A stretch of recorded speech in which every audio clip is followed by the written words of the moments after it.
नमस्कार दोस्तों। Ocean network में आपका स्वागत है। 23 मार्च 2023 का ये दिन बहुत लंबे समय तक याद किया जाएगा। आज राहुल गांधी को 2 साल की सजा सुनाई है गुजरात की सूरत की एक कोर्ट ने। और ये सजा क्यों सुनाई गई है? क्योंकि 2019 के लोकसभा चुनाव के कैंपेन के समय कर्नाटक में उन्होंने ये कहा था कि ये मोदी सरनेम वाले क्या सभी चोर होते हैं, और इस पर मानहानि के मुकदमे का वो सामना कर रहे थे। लंबी सुनवाई के बाद राहुल गांधी को 2 साल की सजा सुना दी गई। हालांकि सेशन कोर्ट से उनको जमानत मिल गई है। 1 महीने का समय मिल गया है कि वो हाई कोर्ट में अपील दायर कर सकते हैं इस सजा के खिलाफ। लेकिन राहुल गांधी की संसद सदस्यता जा सकती है। नंबर 2, वो अगले 6 साल के लिए चुनाव लड़ने के अयोग्य घोषित किए जा सकते हैं। इसका मतलब ये है कि राहुल गांधी 2024 का लोकसभा चुनाव नहीं लड़ सकते, राज्यसभा में भी नहीं जा सकते, वो कोई चुनाव नहीं लड़ सकते और किसी सदन के सदस्य नहीं बन सकते। नंबर 2, अगर इमीडिएटली वो जेल की सजा काटने के लिए जेल चले जाएं, सरेंडर कर दें, तो 2029 से पहले वो पात्रता पा लेंगे लोकसभा चुनाव लड़ने की। इसी समय अगर चले जाते हैं, क्योंकि 6 साल पूरे होंगे 2029 में जाकर के। लेकिन अभी अगर वो इस सजा के खिलाफ हाई कोर्ट में जाकर के अपील करते हैं, और अगर हाई कोर्ट ने भी, जो जिला अदालत है सूरत की जिसने 2 साल की सजा सुनाई है, उस पर अपनी मोहर लगा दी कि सजा बरकरार रहेगी, उसके बाद अगर वो सुप्रीम कोर्ट गए और सुप्रीम कोर्ट में भी तत्काल राहत तो मिलती नहीं है, या सुप्रीम कोर्ट इस सजा को रद्द ही कर देगा, इसकी भी गारंटी नहीं है। तो इसमें जो समय लगेगा, 4 महीने का, 6 महीने का, जो भी समय लगना है, वो उतना बढ़ता चला जाएगा 2029 के लिहाज से। मान लिया अब से 6 महीने बाद या 8 महीने बाद सुप्रीम कोर्ट ने सुनवाई के बाद कहा कि सजा बरकरार रहेगी, तो जब ये जेल जाएंगे उसके 2 साल तक ये जेल के भीतर रहेंगे। मान लिया इस समय मार्च चल रहा है, तो अप्रैल, मई, जून, जुलाई, अगस्त, सितंबर, अगस्त सितंबर में अगर ये जेल गए, तो फिर 2025 के अगस्त में रिहा होंगे या उससे 1-2 महीना पहले रिहा हो जाएंगे, अगर इनका जेल में आचरण ठीक रहा। और 2025 से लेकर के फिर अगले 5-6 साल तक ये अयोग्य रहेंगे चुनाव लड़ने के। यानी ऐसी सूरत में ये 2029 का लोकसभा चुनाव भी नहीं लड़ पाएंगे।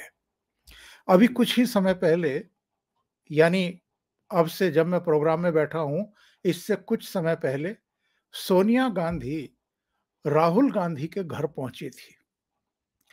और क्यों पहुंची थी? भाई उनका बेटा है, वो नहीं पहुंचेंगी तो और कौन पहुंचेगा? राहुल गांधी के घर के सामने कांग्रेसी भी जुटे हुए हैं, जो राहुल गांधी जिंदाबाद के नारे लगा रहे हैं, और जाहिर है नरेंद्र मोदी के खिलाफ, उनकी सरकार के खिलाफ भी नारेबाजी लगा रहे हैं। और ये जो राहुल गांधी को झूठ बोलने की आदत है, ये जो राहुल गांधी को शेखी खोरी करने की आदत है, ये जो पोजीशन का दुरुपयोग करने की आदत है, इसको जिस तरीके से ये कांग्रेस के उनके चापलूस, उनके इर्द गिर्द के कुछ नेता लगातार सराहते हुए आ रहे हैं, और राहुल गांधी का बचाव करने के लिए सारे घोड़े दौड़ाते आ रहे हैं, उसी का परिणाम है कि आज राहुल गांधी को 2 साल की सजा हो गई है। अगर राहुल गांधी को कोई कांग्रेस के भीतर रोकने टोकने वाला होता, तो ये नौबत यहां तक नहीं आती कि आप जनसभाओं को संबोधित कर रहे हैं, तो ये समझ लें कि आप किसी के बारे में कुछ भी बोल सकते हैं।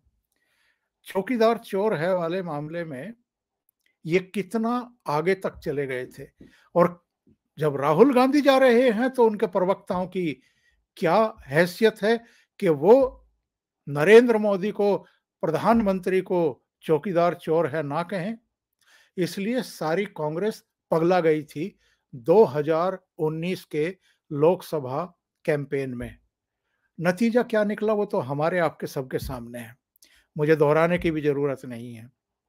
ना 2014 में और ना 2019 में लोकसभा में नेता प्रतिपक्ष का पद कांग्रेस को मिला, क्योंकि देश ने कहा कि आप तो इसके लायक भी नहीं हैं।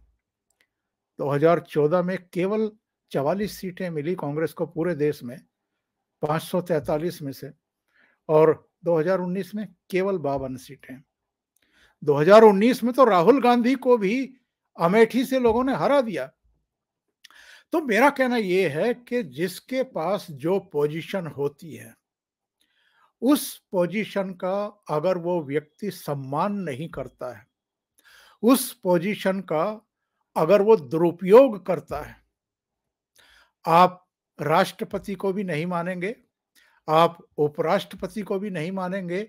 सेंट्रल हॉल में जब राष्ट्रपति आती हैं, या पहले रामनाथ कोविंद साहब आते थे, या कोई ऐसा प्रोग्राम है जहां ये सब हैं और प्राइम मिनिस्टर वगैरह भी हैं और नेता विपक्ष भी हैं वहां पर और राहुल गांधी भी है, आप तब के विजुअल उठा करके देखिए, ये वहां भी सीरियसली राष्ट्रपति का अभिभाषण नहीं सुन रहे होते हैं। ये मोबाइल में या तो खोए रहते हैं या किसी और ही दुनिया में, और एक गलत सा बुरा सा मुंह बना करके बैठे रहते हैं। अगर आपको इतनी सभ्यता नहीं है, अगर इतने संस्कार नहीं है, और अगर आप राजनीति में अपने आप को जबरदस्ती आपकी मम्मी के द्वारा थोपा हुआ महसूस करते हैं, तो फिर आपको राजनीति में रहने की जरूरत ही क्या है। राजनीति में आपके मन में किसी के प्रति कुछ भी हो, लेकिन प्रत्यक्ष तौर पर आपको सदाशयता, उदारता, जो हमारा लोकतंत्र है, जो हमारी लोकतांत्रिक परिपाटियां हैं, उनका सम्मान करना पड़ता है, दिखाना पड़ता है देश को, पब्लिक को, मतदाताओं को, पक्ष विपक्ष को, कि आप इतने परिपक्व हैं। और अगर अब ये सब आप नहीं करते हैं, तब आपको अपरिपक्व ही माना जाएगा।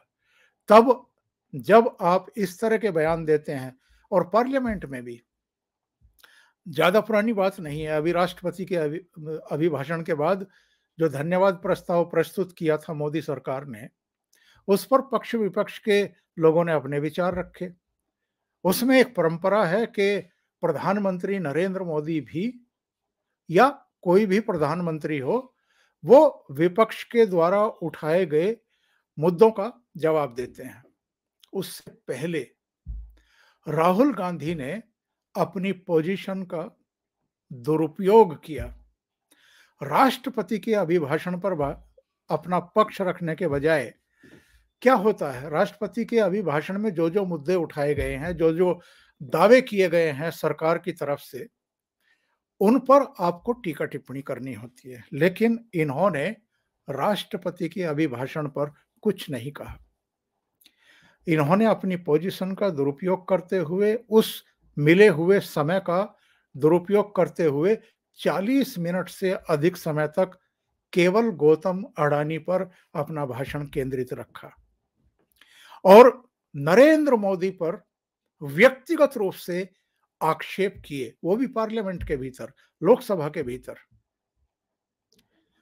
ऐसे ऐसे आरोप नरेंद्र मोदी पर लगाए गए कि 2014 से पहले जैसे गौतम अडानी दुनिया भर के उद्योगपतियों में 119 नंबर पर थे और मोदी के आने के बाद वो नंबर 2 पर आ गए। इन्होंने कहा कि नरेंद्र मोदी उनके विमान में उनके साथ किसी समय यात्रा करते थे और अब जब से प्रधानमंत्री बने हैं नरेंद्र मोदी, वो उनके विमान में यात्रा करते हैं, विदेश यात्राओं पर जाते हैं और तमाम तरह के आरोप इन्होंने लगाए थे।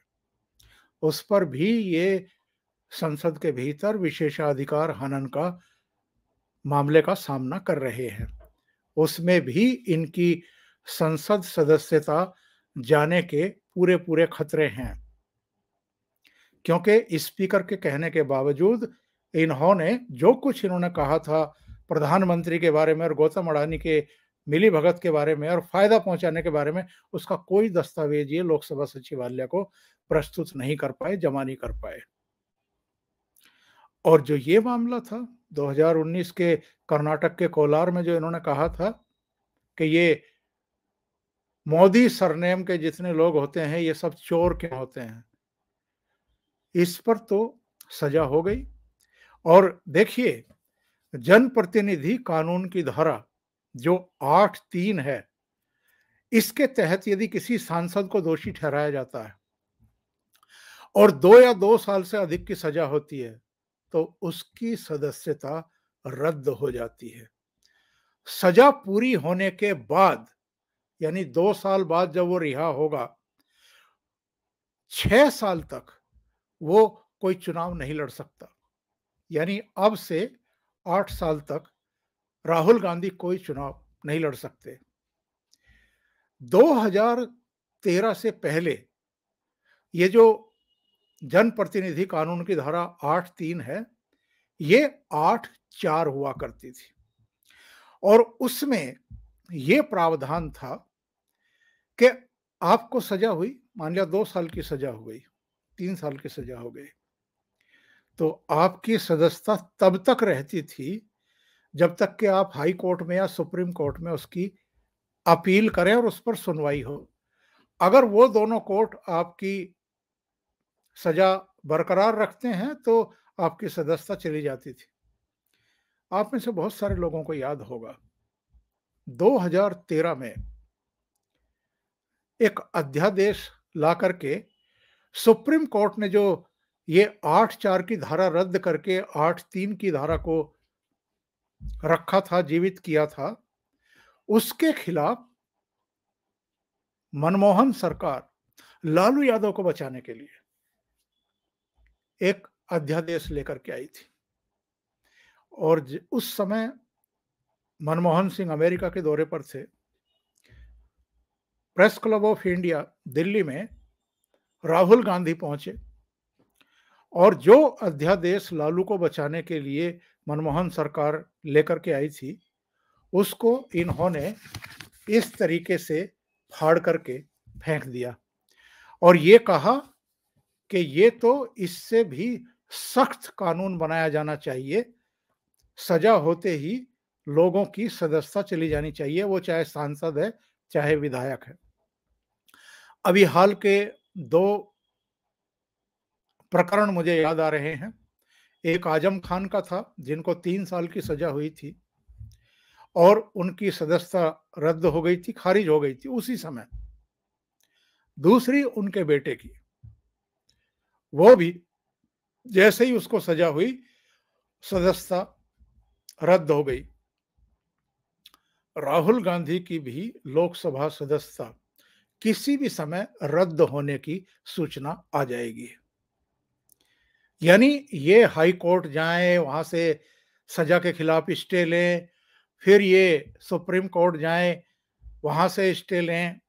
अगर हाई कोर्ट भी सजा बरकरार रखता है तो तब तक इनकी सदस्यता रहेगी ही, इस बात की कोई गारंटी नहीं है।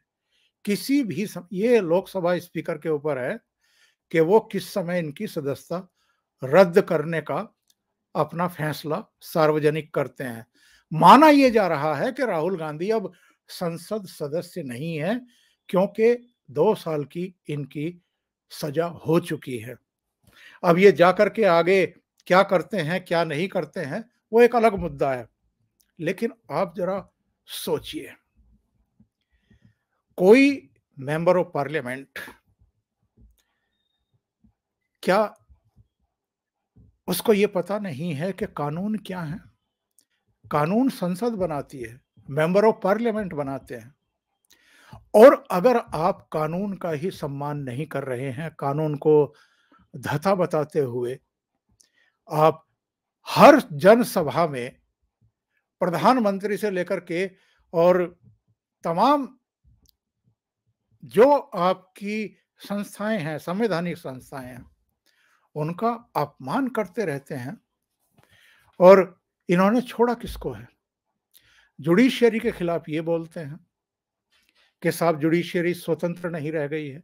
मीडिया के खिलाफ ये बोलते हैं, चुनाव आयोग के खिलाफ ये बोल चुके हैं, ईवीएम पर सवाल ये उठा चुके हैं, ईडी और सीबीआई पर ये बोल चुके हैं कि इन पर यकीन नहीं किया जा सकता। आईटी पर पूरा विपक्ष आरोप लगाता है कि इनकम टैक्स डिपार्टमेंट तो बदले की भावना से कार्य करता है। और बचा क्या है?